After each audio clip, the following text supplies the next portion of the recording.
Hi everyone, welcome to another episode of the BWAcast. Today we're going to be doing a review of episode 1, season 2, Batman the Telltale game, Enemy Within. A fair mouthful. I'm Lex, and we actually have 4 people here today. Stu. Hi, how's it going? Hugo. Hello. And Ken. Hey. So anyway guys, just finished playing the first episode, and just broad strokes, what do you guys think? Hugo? I think a big improvement on the first Batman Telltale season, graphics-wise, gameplay-wise. Story-wise, we don't know yet, but overall, a good improvement. I think it was a really good way to introduce a new season without getting without jumping straight into the Joker plot too much. And the gameplay was really good and the story seemed pretty good, so I thought it was really good, yeah. Yeah, I think, carrying on what you're saying, Hugo, technically this is by far the best Telltale game I've seen, and it just ran well and it looked so much more polished overall. In terms of story, I think solid characters overall and a decent plotline, but really it's just the first episode, so we'll have to see how it builds on from there. But I'd like to go on to the technical details more specifically. We saw a lot of added motion blur when things, when the action got heavy, because the game runs on 30 frames per second, at least because we're playing on PlayStation 4. It runs at 30 FPS, and so previously it always seemed a bit jarring. During the fast action scenes, it felt quite choppy, and especially because we're playing on a big screen TV, 4K. Yeah. You can really tell when things get, choppy. Yeah. When you add in that motion blur, it's kind of like an illusion. Yeah, it looks so much smoother. Another thing is no dropped frames, or at least none that I could see through our time of play. I think maybe only one moment I could possibly... At least when it was relevant. So, during the fight scenes, it never happened. Maybe even during the quiet scenes when you're just talking might have happened, but it doesn't matter at all. The thing I noticed is that there was no break in your immersion to the story. So a lot of times when you get those drop frames or those really janky bits of the combat when the FPS can't keep up, it really gets you out of the action and gets you out of being immersed. And we didn't really see that at all with this episode. It just ran a lot more smoothly. Yeah, just to go on the immersion aspect, the best part I think that's really been smoothed out is the transitions. Now, ideally, from scene to scene, it should be a completely smooth transition, and there still are a couple of black screens of loading screens, but usually they were much shorter this episode than in previous Telltale games. Yeah, having some loading screens can't really be helped, especially playing on the PS4. Here's the thing. I don't understand. This game has got zero technical... how difficult can this game be to run? Every game you play has got to have some loading times. Even the most simple games will have pause screens with little animations and that sort of stuff in between cutscenes and that sort of thing. I know, but I still think it's unacceptable because you look at games you see Uncharted 4, you play that start to finish and there's no loading screens. There are games that are so much more technically advanced that actually have proper gameplay that stitch it together so well such that it's unnoticeable, right? There's literally no loading time. Yeah, I see what you mean, but I think there's a lot of in between scenes and in between cutscenes, the game has to look at all of the decisions you've made in the past and where that leads. So it has to double check everything you've done in the past and then pull up the next scene properly. So I think there is quite a lot of processing it has to do in between scenes. Maybe. I don't know. I just don't see the reason for particularly the load time, right? It's not that... Yeah, it's not an overly complex game. One of the things that is always done in tricks in video games is filler videos. So they'll just have video files that they'll just play and then the game will load in the background. And I know Telltale's choose your own plot lines and choices, but it always comes back to the same couple of things. It's the illusion of choice that has kind of gotten a bit annoying, but really it always comes down to certain key points that it always wraps back around. So it feels a bit weird that they can't just put in filler video and then load the next scene such that there's a completely smooth transition. Yeah, but you can see how filler video as well might also break the immersion like we were saying before. Really? If it's not that related to the story, no, but I would say the black screen probably better than that. But it might even be those scenes when, for instance, Batman is leaving the Batcave in his car or whatever. You can just have a stock standard video of him leaving the Batcave in his car. Yeah, 10 seconds of that, and during those 10 seconds, every ending goes to that 10 seconds where it's irrelevant to the story. Irrelevant to your choices. Yeah. And that's the loading time. I can understand that. Because it kind of breaks the tension in whatever scene that has been established when you're kind of rolling along and then ends on a cliffhanger or ends on something important and then it just fades to black and you just sit there. Yeah, but then you also get, if you see him driving for 10 seconds between every scene, you're going to be complaining about that as well. Why does he have to drive for so long? Why can't they just play the next scene? That sort of thing, It's still better. It's better for me to be complaining about him driving than me seeing literally nothing. Yeah, I guess so. Right? You're never going to make anyone perfectly happy, but some complaints are better than others. Yeah, I don't know. I didn't mind the black screens too much. It didn't really affect it too much for me. No, I agree. Somehow it's turned into a bit of a negative. But I do think those load times, there were only a couple of them, and there were very few hitches, and they were generally pretty quick within 10 seconds, you'd say. say. So I think just the immersion breaking was down to a low. And Hugo, you picked up on this, but the animation is much better. I think not even just the animation. I feel as though in the fight scenes, the choreography and the director of photography for this, maybe they changed, but I feel like it's got a lot better. Yeah. So in every fight, you could, I mean, films have it down, and I mean, this is like a film. We're watching a film. You know, you feel the impacts between each blow. You feel, you know, that. I mean, admittedly, when it's punching someone and they don't go down, even though you hit them square in the jaw. Yeah, we have to talk about that. We can't just brush over that. Like, all those fight scenes between the Batman and the Riddler, where he's like clocking the Riddler so hard, doing these soccer kicks to the face, and like the Riddler doesn't affect at all. Like he just gets up and brushes it off like it's nothing. And I suppose that'll be a quick transition onto who the main sort of plot for this episode is. So the Riddler is the main baddie for this episode. You do have recurring characters if you've played the first season with John Doe and a couple of new character members in, you know, Amanda Keller and things like that. So we'll keep this very broad because we'll go into the spoiler section in a bit. But what do you think of the Riddler? I think he was quite a cool villain. Like he was quite different to all the villains we saw in the first season.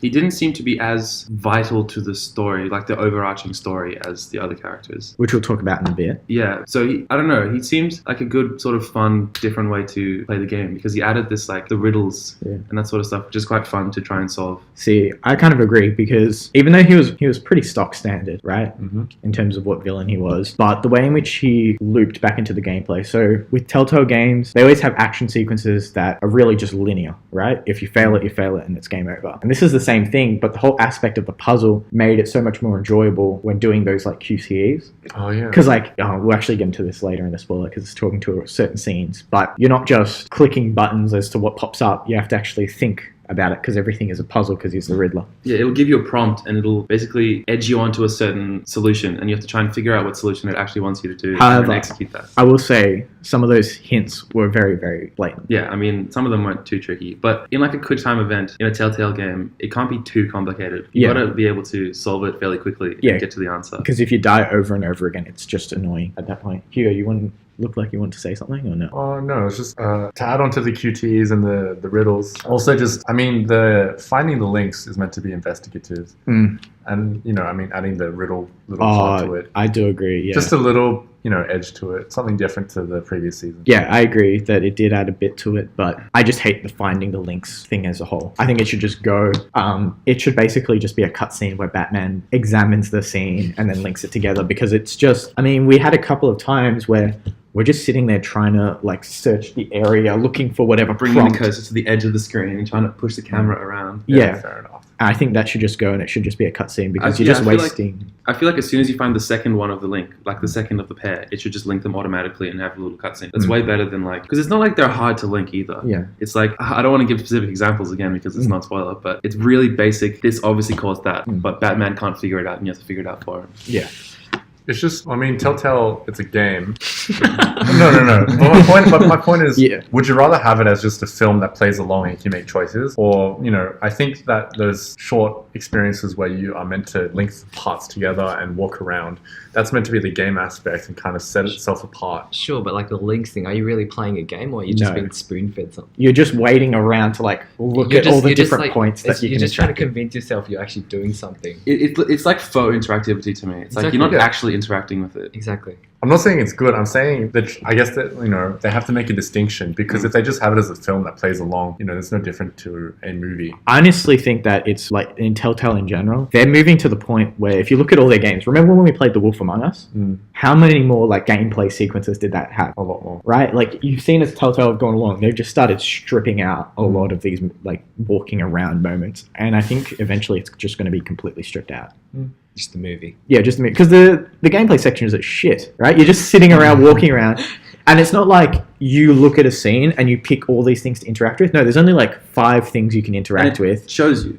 And it shows you what you can interact with, and that's all you can interact with. And there's no like fake things. Like, you know, it's literally a waste of time, and it often grinds the game to a halt because, as we find out often, you find like 5 of them, but there's like a 6th one that's hidden somewhere in the corner. So you're just walking around for like 4 minutes, in which like attention is sucked out of the room. Whenever the problem doing is the premise is that your choices are meant to, you know, give consequence in the future. But the fact that you like misinterpret a link or you fail to find something has no impact. It's just you have to find. You will find this. Yeah, But I mean, I guess you are sort of role playing as Batman, like the great detective who mostly always gets the case right. So I guess it kind of makes sense that it's kind of leading you towards the right answer because that's what Batman would get. But how much better would it be if, let's say, you missed a riddle and suddenly it has a direct consequence. Suddenly you didn't find that missing link, and now like Waller's pissed off at you that you didn't do this. Or it would have to do that much more discreetly than it sort of has been. Like all the riddles so far have been like, if you don't answer the riddle, you die, or your partner dies who is vital. So if they do a bit more discreet stuff, well, that's not really a spoiler. I don't really say anything. It's like that's what the riddler does. Yeah. So I mean, if they're gonna do that, it's got to be a bit more discreet. I think what it needs to do though is like you're just talking if they have like a hostage situation, right? And there's like a lead up to the hostage situation, and you're missing information, through your playthrough throughout the game. Like certain options won't appear, right? Yeah. So you might not have the ability to resolve it the perfect way because you haven't got all your facts together, right? But it doesn't work like that because the game gives you everything and it doesn't let you fail. It's that illusion of choice, and it's quite linear. It's too linear. But I mean, it sort of has to be linear because it's difficult to make a long-running plotline that covers like 2 seasons and like 5 episodes if it's that much choice. Like there has to be some sort of way in which it leads into the next episode. That's actually something I want to quickly touch on, which is, obviously branching storylines get more and more complicated the further you go down. But I also think if you look at Telltale and you look at the amount of games they're putting out, it's an obscene amount of content. They're quite a big company. Yeah, they're quite a big company, but it's almost like they announced like 3. So they announced the 4th season of The Walking Dead, Wolf Among Us 2, and what was the next one? Like they announced the 3rd Minecraft. And they're still in the process of putting out the 2nd season of Batman. Yeah, they're currently putting out the 2nd season of Batman. Minecraft is like going for another one, I think. They've also got like Guardians of the Galaxy. Oh yeah, that's right. Like they've got so many projects going along. I'm just like, what if you just pared back how many teams you've got going? Focused on one. And focused on 1 or 2. I made it a really big, complex, satisfying game. So you're telling a company to make less money and make better content. Well, I mean, here's the thing, right? There's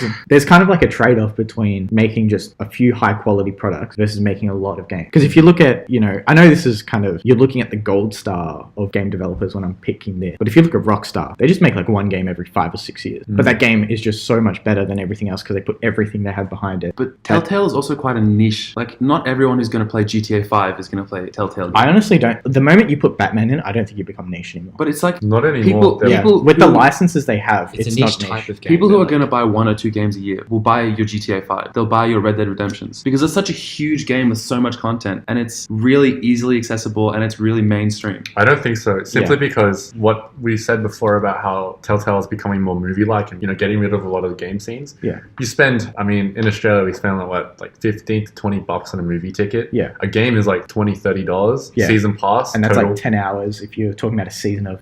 Exactly. Yeah. Like people can transition to this quite well simply because it is quite like a movie. And if you think about it, like Telltale games are even on your mobile phone and everything. So they've got a huge audience out there. They know it. And it seems kind of weird that particularly with an IP like Batman, for instance, I know the Guardians of the Galaxy one apparently didn't sell that well, but Guardians of the Galaxy wasn't that big an IP until the movie came out. Yeah. So it didn't actually have that big a following. But Batman is by far, if you're talking about single IP, like way bigger than the Walking Dead IP, even though the Walking Dead's probably the most well-known game. That's enormous, yeah. Right? Like it absolutely shits on all their others. So it seems weird that they wouldn't put everything they have into this to make it more like as movie-like as possible to then get like a broader audience for it. I see what you're saying, but I do still feel like there's an element of the people who are going to buy the Telltale games will buy the Telltale games. I don't think that at all. I think people who buy Telltale games pick whichever IP they want. Yeah. I know a lot of people who just like, I like The Walking Dead because that is, zombie survival thing. But then Wolf Among Us is noir, detective one. Batman is Batman. Guardians of the Galaxy is like comedy, sci-fi. Like they're very different products. But that lends itself so well to putting out a lot of wide variety of IPs and putting out lots of games because people are going to pick the ones that they want to play. So you want to be able to appeal to all the people who like the different... But the point is with an IP that's as ubiquitous as Batman, like it's not the rule, it's the exception if you're talking about Batman. Yeah, but I'm sure at Telltale, they don't they have different teams that were like working on the next Walking Dead as soon as the Walking Dead got out. Like I don't think they're gonna have all their teams stop what they're working on, go and make a really good Batman game, and then go back to what they were doing before. No, but it's the exact issue because we actually just played The Walking Dead season 3, right? And The Walking Dead season 3 was made by a different studio, and how much worse was it than the first 2 seasons? Yeah, it was definitely worse. Right? Like they are diluting. They started with a core group of people who are good, who made The Walking Dead season 1, who made The Wolf Among Us, who made all their good brands, and even Batman season 1 1 was pretty good. And then now they've like expanded to the point where if you just keep hiring people, you're not going to be able to get like the best people. Yeah, I think they are getting a bit money hungry, but I can see why. Yeah. I think they're starting to listen to their fans though. I think with this season, the way it's going to the way it's panning out, I think they're really listening to how your season 1 affects your season 2. Right. Yeah. Because I know in Walking Dead, everyone was furious why did he disappear? Where is he gone? Why don't we get to see this? That happened in season 3 when it was a really big choice, had no impact into the next season. Yeah. And this one, I mean, we met quite a bit. We met the characters that we're seeing in season 2. And you also saw like some of the effects of like depending on what you picked came back. Yeah. That's a really good way to transition into spoiler topics if we want to move on to that sort of thing. All right. So do you guys want to start with anything in particular? I actually want to start off with John Doe, which is... I was going to talk about him as well. I just wanted to say that the way that they did the first episode of the season, I thought was really good because it's sort of a self-contained story in that the Riddler like starts and finishes with this episode. His arc is done. This is his arc. It's a self-contained story. But John Doe is still in it all over the place. Like you see him a couple of times. You see him in the funeral. You see him on the bridge. Well, we assume it's him. Yeah. We don't actually know. But he's in the story a lot, which is a good way to sort of link in the first season without just like jumping into full speed. You know, you want to know, now that I'm just thinking of it, because Stu just gave me the idea, I think the reason why they had the Riddler was for people that are just jumping in now. And I think it's also the reason why they didn't call it Batman Season 2. They called it Batman Enemy Within, unlike The Walking Dead Season 3.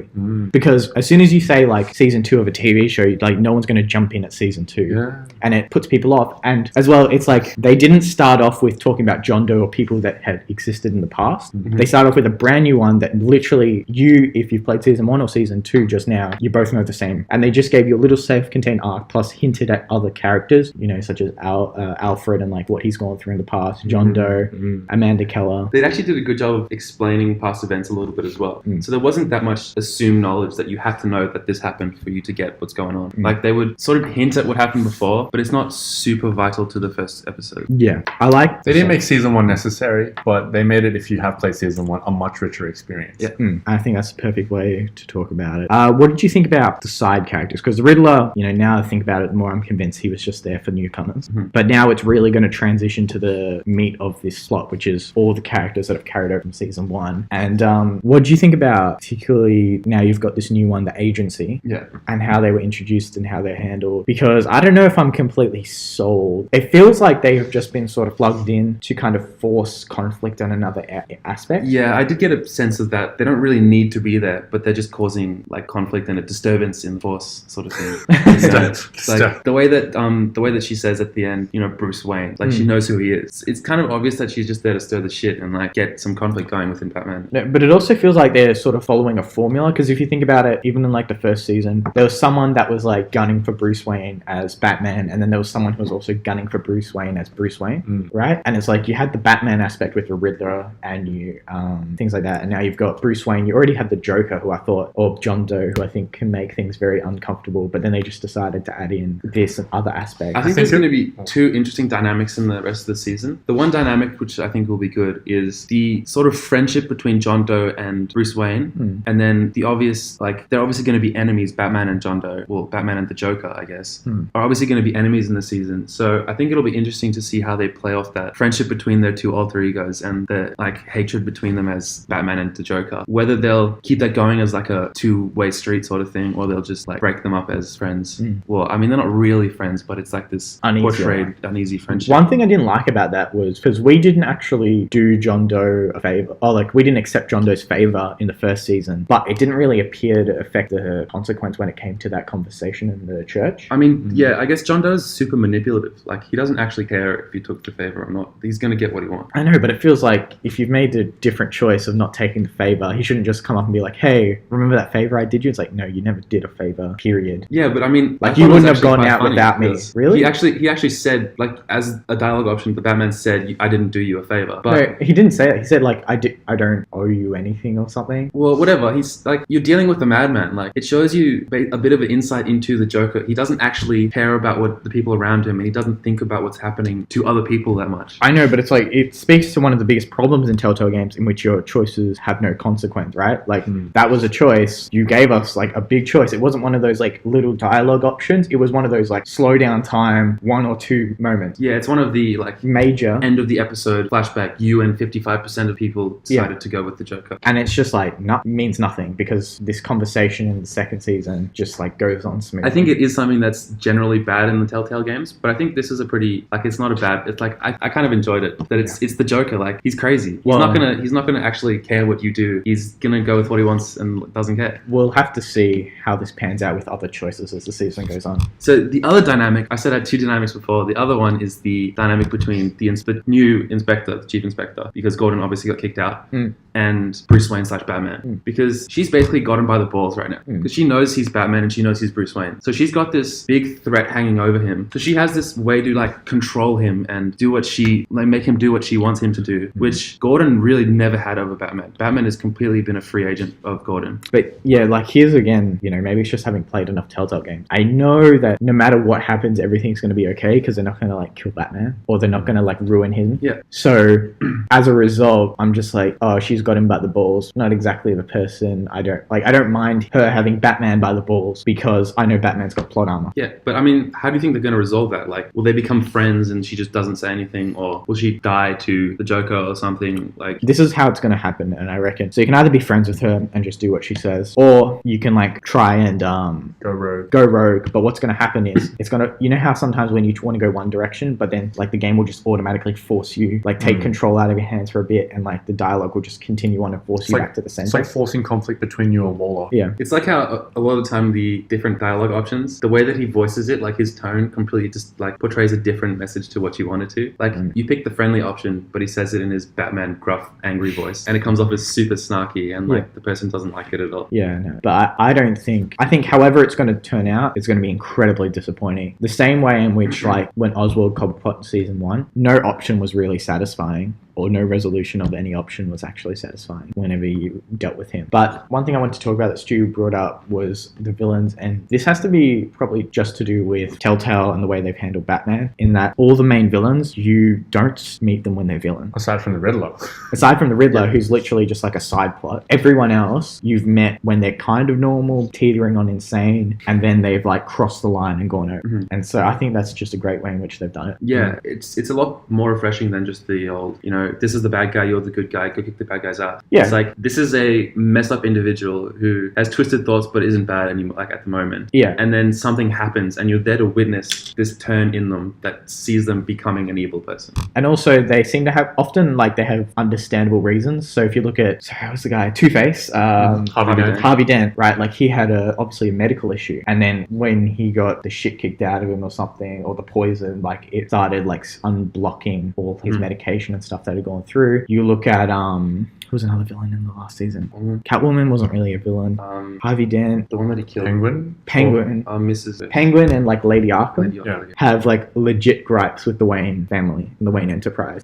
So even though you're like beating the shit out of these people, I don't know. For instance, when in Harvey Dent and we fucked up the QTE where he saw Bruce and Selena and they had sex together, like we decided not to beat the shit out of him because like, hey, this guy's actually all right. Whereas if he'd just been Two-Face from the start, he would have just no problems just smashing his face. Yeah. Right. Whereas like in this one with the Riddler, you know, going for the soccer kicks to the face and like all these crazy. It is kind of satisfying to get that at once though, which I think is a great way of starting off season 2. But it's only satisfying when you hit someone that's like just evil. Yeah. Right. Which is the Riddler is. Yeah. He's like killing people and poisoning them and burning their feet, and I think it's a really good way of starting the second season that you can beat the shit out of some asshole. One of the things that I didn't like about this episode was there was tons of just exposition, just sprouting dialogue and information at you, just like explaining it, and it's always annoying because it should always be done in a way where it doesn't feel like these characters wouldn't be saying these words out loud if they were in that moment themselves, but they're only saying it out loud because there are some people who haven't played season 1. Yeah, I think that's a classic case of second season syndrome. Like they have to somehow explain the story and what's going on to new timers. Well, here's the thing, right? If they do it, for instance, say like Bruce Wayne is analyzing something on the back computer and there's someone who wasn't present for those events in season 1 that are being referenced. Okay, but when Batman is like standing there and then just like sprout something as he's like thinking to himself, Batman wouldn't do this, like no one would do this, they'd just be silent and thinking it internally, or maybe even just have like an internal monologue, but just don't say it out loud. Yeah, that is kind of, now that you say it, I'm thinking about all the times it happened and it's kind of weird, but I didn't actually notice it too much during the watching / playing. And I think the symbolism of like the similarities between who is Lucius's daughter, Tiffany, and like Bruce Wayne, they did such a blatant, you know, mirroring of moments Yeah. from when, you know, Bruce's family died and when her father died and she's feeling like that anger and things like that. It felt, you know, it feels a bit too blatant, and sometimes they just like get a hammer and hit the nail on the head rather than just like missing it to the side and hinting at things. I think that's a problem I have with Telltale nowadays, just simply with their games compared to The Walking Dead Season 1 when they had that core team who have left, which is a bit of disappointment, is that there's a lack of subtlety. And I mean, we get a lot of dialogue and exposition, but we don't get a lot of character development. We killed off Lucius, like, sweet Jesus, he was a good character in Season 1. He's awesome. He's dead now. I guess we kind of get that in Alfred, but even though he's part of the main crew, he's irrelevant. Right, he doesn't seem to be doing much other than like, hey, Alfred, call this person and tell him this. It's like, all right. Yeah, Alfred seems to, in this season, to just be Bruce's people. He's really like, and again, this is kind of annoying how blatant it is, but he's Bruce's conscience in a way, right? Always advising him like, yo, you shouldn't do this in the first season. Like, you might need to like chill out on the Batman stuff because it's not healthy for you. But it's not here in this season. Yeah. Not so much. You turned him vengeance. Turned him into a vengeful spirit, yeah. yeah, after seeing it. But I think that's the problem I have with Telltale, where they're a lot more blatant, and the conflict is quite obvious or just thrown at you. Right. Like just like how at the end with Waller saying, hey, I know you're Bruce Wayne. Like, I think there was better to go with John Doe simply because he never ever said you're Bruce Wayne or you're Batman. Oh no, he knew him as Bruce Wayne, but he never knew him as Batman. Yet he could always tell, I mean, as the audience, you could tell that he kind of knew and is leading you on. Right, because he gave you the information to go to all the places, and then like Batman turns up to all the places. Yeah. And so it's like, but you don't know his identity. I mean, you know him as a Joker simply because you probably watched Batman before. Somehow, you know. But you don't know where he's getting this information for. It's so subtle, like this deception. And it's creepier, right? It is a lot creepier. You feel like there's more of a menace from him. When people have the hidden agendas, and that's why I like Walking Dead Season 1, like all the conflict is, you know, to do with emotions and quite hidden inside. The morals and judgment, you know, that's all hidden away. And it's only brought out at dire moments. You know, makes it a lot more drastic, makes it a lot more critical. Yeah. And so when we do get to see it, it's more emotional for us and we get a real, you know, deep impact compared to when we see Waller be like, you're Bruce Wayne. Which is we're like, okay. This is more like cards on the table. Here's your conflict. You can see it coming from a mile away. Yeah. Right? It was kind of disappointing. Did you guys want to touch on anything else you thought? You know, we obviously talked about how the action sequences are so much better and it seems like the animation and stuff. But another thing that struck me was the lighting and the location. It seemed much more, I don't know, cinematic, and I felt like the Dark Knight from the movies. I was going to say, it seems quite like darker almost than previously. Like the final conflict on the boat was pretty epic as well. Yeah, except there are just a couple of, I think we have to touch on it. The amount of times he will smash a guy's head in and he won't be affected. I think on before as well, yeah. I think on the boat it was done fine because I mean you only got 2 or 3 actual devastating hits in, and he was pretty devastated. Yeah. Like his face was smashed up, he was lying on the ground crawling. The very first fight that we had with him should have been outright a win for us. Yeah, you basically killed the guy. You crack his neck. You did like a Superman punch, jumped over like his staff and cracked him down into the face, and he was fine. You roundhouse him. Roundhouse kicked him. Damn. He should have died. His only reaction was, "You sure know how to scrap." And then he like hooks out of the place and disappears into the sky. Mary like Poppins style. Everyone seems to be doing in this season. There's just no explanation for why he should have survived all that. Or just take less hits. Yeah. Like just make him a better fighter. You make him a better fighter. Which reminds me, where is Batman always falling down from? Every scene he like enters with Gordon, he's always dropping down from somewhere and like lands in this superhero stance. Where's he coming from? From the stars. That's where he grapples to as well. Yeah, he grapples onto the clouds and drops He was already there, right? And you know, like what you do, it's a camera trick. Oh, so he just start the jumps cut and like after he jumps up, and then.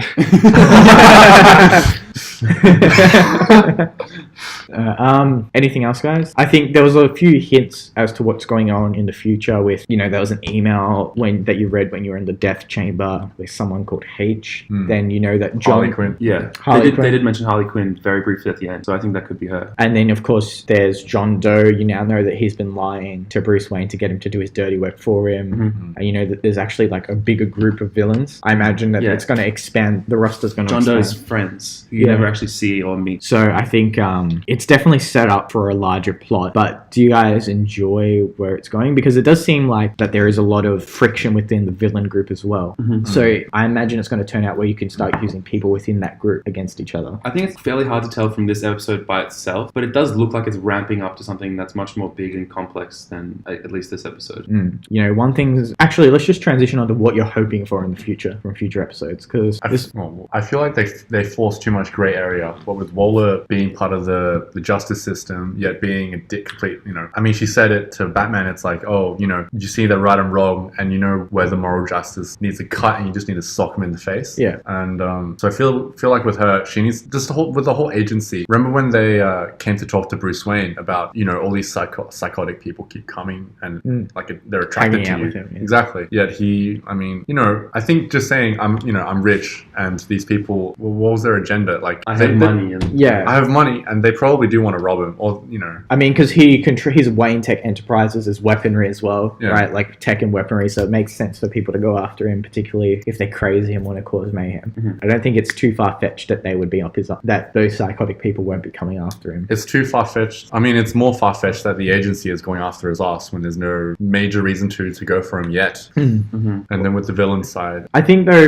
one thing I didn't like is like the agency basically acts with impunity. Yeah, well, they did say that. They basically also, have a bunch of them die, and she seems to have no repercussions from her agents dying to the Riddler. And her incompetence, right? You get blamed for their deaths and like all the shit show that's going on, but it's like her incompetence and her agency. Her agents are incompetent. Yeah. They got on that boat. They got hostage. So you also inform her of the Riddler's like lair in the water tower and tell her that's there, and she says like thank you for cooperating or whatever. And one of her men is in there dead. So obviously he either didn't report that he was going there, or I don't know what's going on, but something's obviously missing there. And also, like, you report to her that the Riddler has a hit list of all your agents in Gotham, and you don't withdraw them. Like, what the fuck? Yeah, if he has the full names and like phone numbers, obviously, of every agent you have, surely you withdraw them and like get their phones changed. Yeah, and clearly there's this like bigger group which she hinted at. She's like, oh yeah, I suspected he was working with them. There's a theory.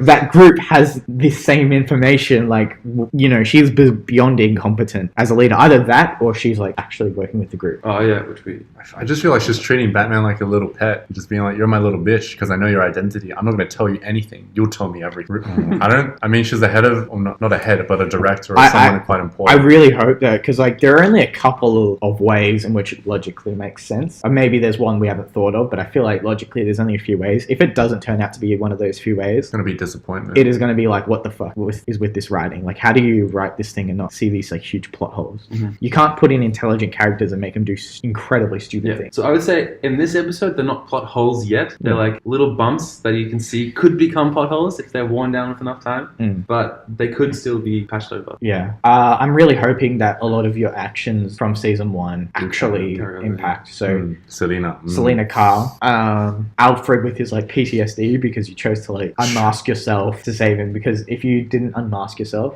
he would have lost an eye instead. Alfred. So basically, like, hopefully that'll come into play, though nothing with Alfred ever comes into the play unless he's like a bitch. He's always in the Batcave. In the Batcave. Tiffany and what happens with her, I feel like she's going to come on board. She has to. How are you going to get more Bat Tech? Mm-hmm. There's no other character. Yeah. Either that or she might end up selling you out. But I really do think that I think she'll begrudgingly join back with you. Yeah, in terms of the plot. It'd be great if she became a villain. Or, like, well, I mean, yeah, do you reckon she could turn into a villain against Bruce? I think she could turn into a villain. How do you get all your stuff? Yeah, but in the short term, like, Lucius Fox has been taken out. Actually, I'm interested if Fox can survive. I don't think so. If we answered the phone? I don't think so either. Oh, no. Can you search it up and he dies? Okay, so there was no choice either way. Makes me feel a little bit better about him. Yeah, but again, that's another annoying thing. Like, I should have been able to have saved him but if you they did that pretty well, though. Like, it did feel like you could have saved him because of the what's the path point we if you chose. can't save it? Do you know what I mean? It's just the illusion of choice. They're just tricking you again. It is the illusion of choice, but I don't mind it too much because you do feel like you had the illusion. Like, for instance, I think you brought this up, Hugo. Like, maybe they see that you have the Riddler file, but you save Lucius Fox, right? So that way you have like a trade-off of having the agency right up your ass. Like, how did you get this file? That would have made sense. Batman. That would have made sense for Waller to know your identity, or just have some clue to you. Like, you have to give that up in order to save Lucius Fox. Yeah. But instead they just like not dead. They also didn't explain how she knows you're Batman. They will in time. Yeah. I think that's definitely going to be resolved. It's not that hard. Yeah. Well. Yeah, that's true. I feel like something we could touch on is the lack of replayability. Because I know people play through to get every single playthrough of the game, but we're too lazy to do that. But I feel like there's no incentive to do it either. It's not different enough. Yeah, it's not different enough. It's too much the same to be replayable. Yeah, no, the thing I hate the most is that there's like a right ending. Like, there is if you look through all Telltale games, there's always a good ending and there's a bad ending. And the good ending is always being nice to everyone, right? It's never some morally grey area. It doesn't make sense in Batman. Like, it didn't make sense in The Walking Dead either. But if Yeah. you were nice to everyone, you got the best outcome. And you didn't kill anyone. Yeah. It's if you're going to create these like darker universes with more believable and gritty characters where consequences are meant to actually affect things, being nice to people shouldn't be your number one priority. But in season 1, when you go to one direction and be nice to a group of people or be nice to some people, the other group obviously gets pissed off. I think that's a much better choice. Yeah. Having that, in like a role-playing game has like good, what's a neutral, like chaotic evil. Yeah. Yeah, that kind of stuff. Picking apart right now. I do agree, but I don't know. I just don't think that's going to occur.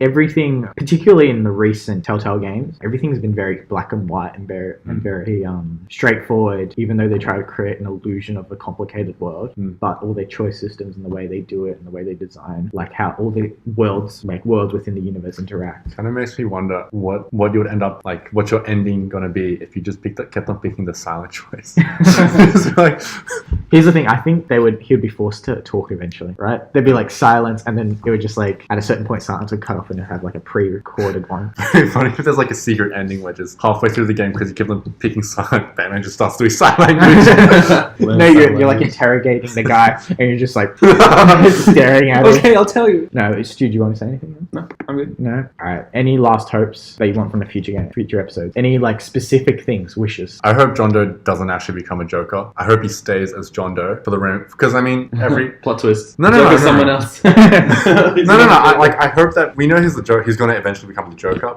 But I want him to stay more as John Doe than be known as the villain Joker. Yeah, it could be. It could be an interesting like way to end like the last episode is you see him become the Joker or something because I'd rather the Batman and John Doe can't die really. I'd rather him just not be an outright villain, especially to Batman. I know, like in the comics, Joker can't exist without Batman. He's pretty much like the antithesis. But also like he says it is like we're two stitches of the same thread. It's like this weird love relationship they have going on, where one can't exist without the other. But I think it's much creepier to just have him as like a kind of civilian guy. Yeah, I think actually I agree with you. I think it might actually be possible. He might turn into the Joker towards the end of the season, but I think what's going to happen is the rest of like this group that is coalition of bad guys, we'll call them. I think they're going to be dealt with first, and there might be just a season dedicated to the Joker. Yeah, I think he'll definitely work through the coalition because the Joker's the pinnacle, right? He's the ultimate, and let's be honest, he's the most interesting character by far in the series. So I don't know who voices him, but he did a good job of like he's not insane like Harvey Dent, right?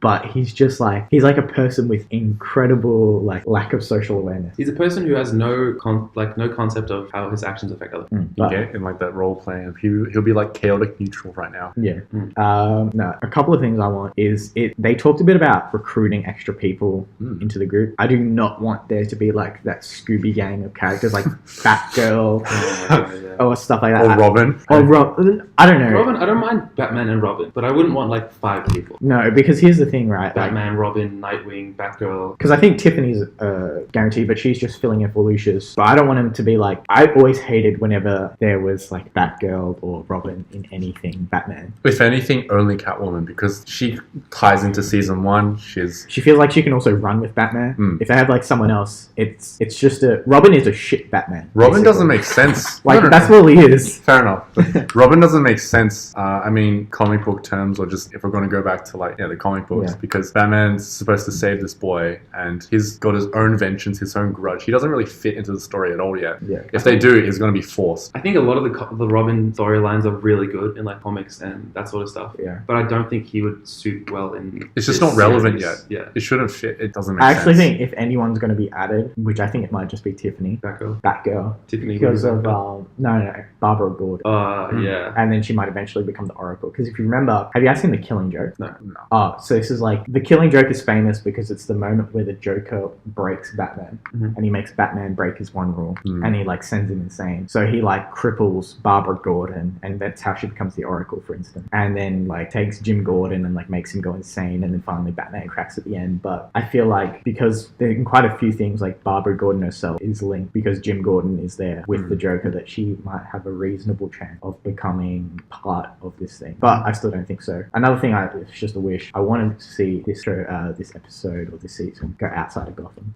Please, I'm so sick of Gotham. I don't think it will. I think that's like, quite optimistic. The best part was, you guys didn't see this, but the end of season 1, episode 5, there's like a moment where you go like on the hills looking into Gotham. I'm like, the place looks like such a dump. because everywhere else is bright, and then you see Gotham is like this dark cloud with like rain just pouring on it, and you're just like, fucking hell, get out of here. But yeah, Stu, any wishes? Not really. No? I already said mine. I think I'm just the keen to Joker. see what happens. I don't think there's only one thing I'm particularly looking for. I actually want him to cut down on the action sequences. Really? I feel like when the Joker's involved, because this one was kind of over the top, a bit too over the top for my liking. I enjoyed the ship one. I did not enjoy the first one. I feel like though when the Joker is involved, it has to be more dialogue I based. feel like it's got to be more psychological, as in you Yeah. got to win a battle of words. Not like the Riddler where it's just, hey, I solved your riddle, bitch. Yeah, More or, like, or the Riddler's like, I made you break your rule. Oh, you know what, Gotham's shining. I'm like, dude, you gave him no option. Like, someone was going to die. I think it would be cool if they had some, like, if the action sequence weren't just you miss this quick time event and you die, but it was like a string of words. You have to find the right things to say in order to like convince someone. in order to convince someone to not do something or to do something, and then you don't die. Whereas if you get like the wrong words, you can like die and then it puts you back. But here's the thing: if you die, then you just get put back, and there's no consequence. you know, it'd be great if those quick time events didn't end in failure. As in, you were given a quick time event where you could actually choose. It wasn't just square or circle. It was more like you only got square. Let's say you have to punch something, you have to destroy something, or break the moral code that you have. If you chose not to do it, it doesn't go to failure and leads you to another path. Yeah, actually, Because then that your quick time choice. event is relevant now. It's kind of part of the game, but also part of the film, and it adds to the whole immersion. Yeah. But that becomes super complicated very quickly, because if there's like Well, it's my wish. 5 QTEs in a row, it's like splitting it off into like 25 or whatever different parts it can go to. It doesn't even have to Fail be the first 5. one, pass the first one, fail the second one, pass the first 2, fail the third one. Yeah. One last thing also is I want the dialogue choices to be clearer, because sometimes you have moments where you select an option thinking it's going to be like one way, but the way in which the line is delivered changes the meaning entirely. Yeah, I said that before as well. Yeah, so maybe just like have a, in parentheses, like sarcastic. I don't know. I think that'd be kind of silly. Really? Like, he's like, I kind of like the unpredictability a little bit. But if it says, after every dialogue, it says like sarcastic, or it says happy, or it says sincere, it's like, I don't know. I think that's just stupid. I don't like it. Alright. I just want to go back to my QTE, what I just said. But you get those choices where you can either spare them or kill them, or you could spare them and brutally debilitate them. That could be the QTE, where you're given the choice. You're not told, hey, you can stop, but you can decide on your own choice whether or not you want it. Yeah. So that might be the way to go, instead of just giving you square, circle. Hey, spare him or beat the shit out of him. Yeah. Alright, and I think that'll probably wrap up our discussion for today. It's going to be interesting to see how all these plot lines pan out across the rest of the season. Hugo, Stu, Ken, do you guys want to do a review for each episode, or should we just watch the rest of the season and then come up with a review? I think we can. Depends I think on we can do shorter reviews for the next couple episodes, and then do one overall one at the end. But It really depends on the frequency of how the episodes come out. If it's like every 2 weeks or every 3 weeks, And or if maybe- it's a month and then 3 months later or something like that. Yeah. It really depends on that. Yeah, I think maybe we do like these shorter ones, and then when the season comes out, like obviously what we've said now might not hold up, and so then you do kind of like this holistic approach. I mean, there's Have a also look at it. there's 4 episodes left in the season, so it might end up being episode 2 and 3 together, episode 4 and 5 together. Yeah, we'll see how it turns out. Anyway, thanks a lot, guys, for Thanks for joining. joining us, and we'll see you guys next time. See ya.